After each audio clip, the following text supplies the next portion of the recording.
Welcome, ladies and gentlemen, to our bold analysis. And it has really been long since we analyzed a bit of Ukambani. And this week, for the last, I think, 2 days, Deputy President campaigned in Kitui and Makueni before going all the way to Taita Taveta and Kwale. That campaign rally by Kenya Kwanza team was coming, I think, a week after Kalonzo Musyoka also toured the region alone.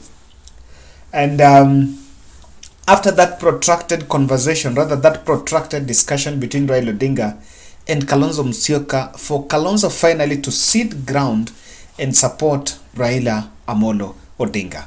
Now, this is a region that has voted for pro-Kalonzo Musyoka since 2017. I think for me, if you look at one of the regions, some of the regions that have had static or rather the same voting pattern, that has been Kalenjin, that has been Kikuyu, Luo, and Kamba. In 2007, Kalonzo Musyoka was on ballot as a presidential candidate, so he managed to divide a chunk of votes from that area. In 2013, he was with Raila Odinga. In 2017, he was with Raila Odinga. And in 2022, he's again with Raila Odinga. Now, in 2013, in 2007, the Kalenjin was with Raila Odinga. But 2013, 2017, the tide changed. Now, I have watched the rallies, and one thing I've seen is the way it's a very dormant crowd. That crowd is totally dormant. I don't know whether the issue might be on messaging, and probably that is number one. I have a question on messaging. I'm also looking at the strategies for mobilization, because in Ukambani, I can tell you, this is where Deputy President have the biggest problem. There was a time he went and had to sit for 30 minutes in Makueni, had to sit for 30 minutes waiting for people to come so that he could address them. That is the sitting Deputy President. And of course, it has just not been very easy. While Alfred Mutua can campaign in Machakos, and to be specific, Kangundo, on the other side, Kitui is locked because that is the home ground of Kalonzo Musyoka and Charity Ngilu, and they're all there. Then Makueni, he seems not to have a point man. And if you have, I think someone can tell me who is the UDA point man in that place. I wanted to listen to this, watch these videos, because even Ketu Aguru, I think, has been injected in the campaigns to spice up. Maybe that is the person that is now going to be the women voice there, because the campaigns were lacking that bit of the gender balance. There was no woman in the campaign trail. The person who was in the campaign trail and was a woman was Alice Wahome, but seems she has also taken a back seat. So that's why Ketu Aguru was given the front seat. Listen to this, and I want you to look at the body language of the audience. Mimi nilikuwa mrengo ile ingine, tulitembea na Raila na Uhuru Kenyatta miaka 2. Huyu mtu amehangaisha, Kalonzo hajamuhangaisha. Mpaka juzi Kalonzo akasema, mimi nikiunga huyo mtu mkono tena, hata mimi nitakuwa mjinga wa mwisho.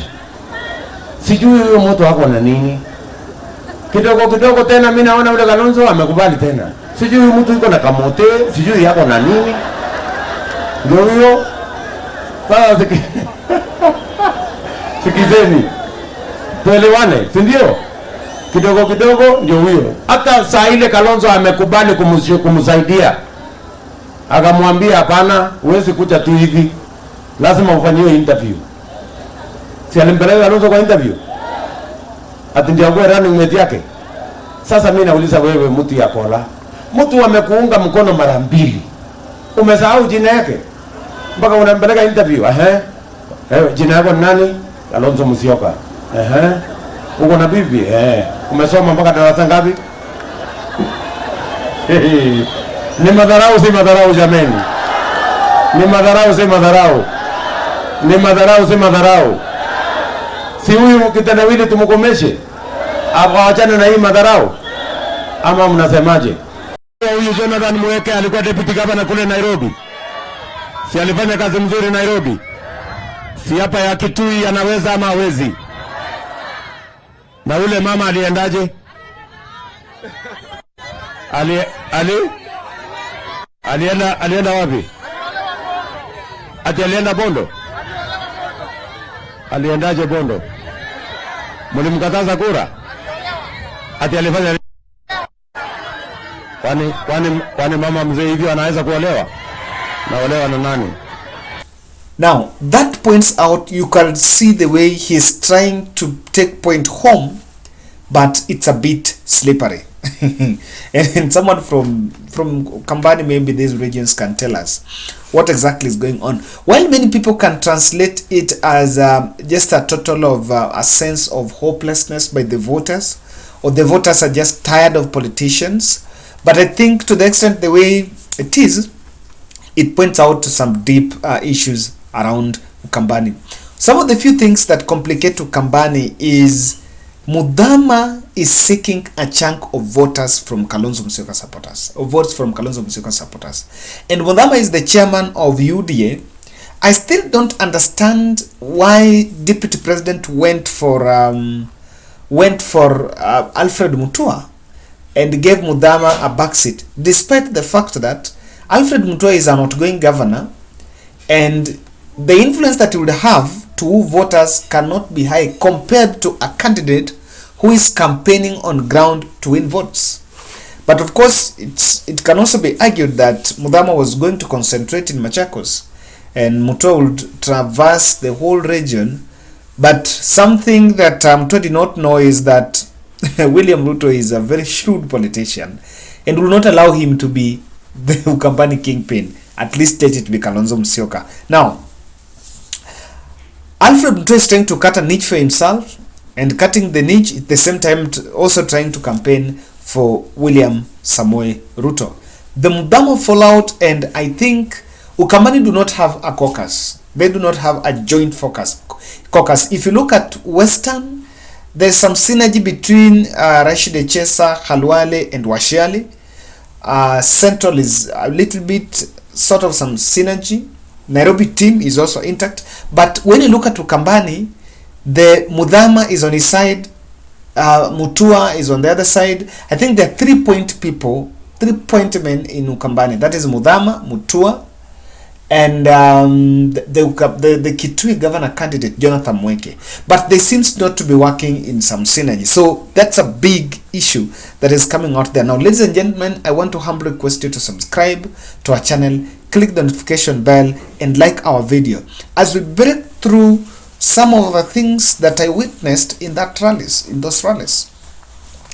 The personal attacks on Kalonzo Musyoka and Charity Ngilu is being magnified and is being used as a political propaganda against Deputy President and someone close to him.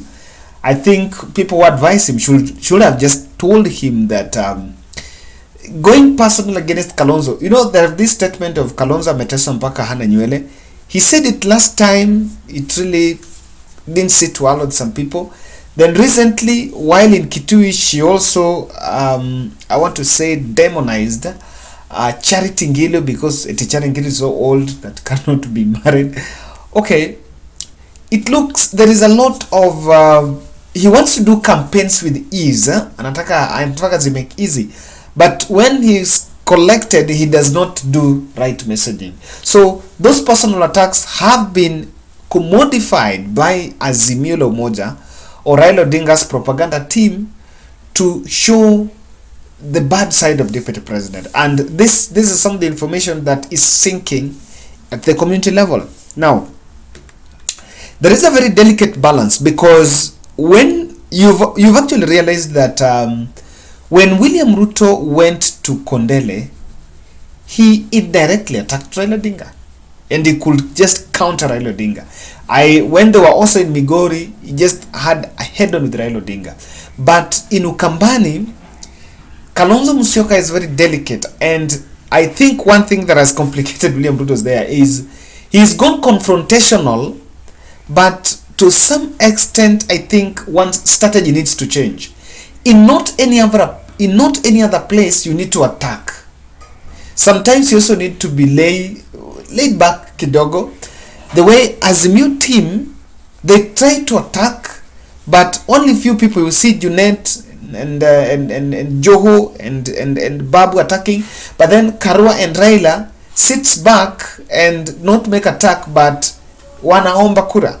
So I even feel that if someone was taking Kenya Kwanza to campaign in Ukambani, then one thing you will just appreciate is, I need to beg for votes. I need just to ask for votes. The language of asking for votes is lacking, and until that one is answered, I think it's not going to be very easy in the end, because this is something they must have to face.